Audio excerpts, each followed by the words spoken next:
Hello, in this video I want to show you how to factory reset HISENSE Smart TV. To do this, we'll need to click on the gear icon in the top left corner of the screen, scroll down to support and then scroll down again. You should find reset to factory default, click OK.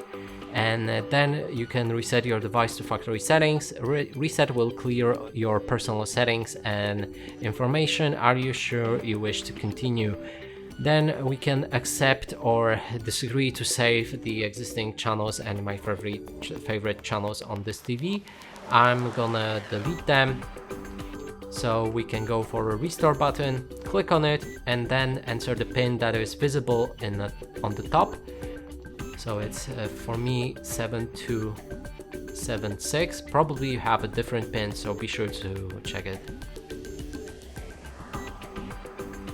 Now just wait about 10 minutes till the reset is finished, maybe even quicker, and make sure to not disconnect your TV from a power source as it may cause damage.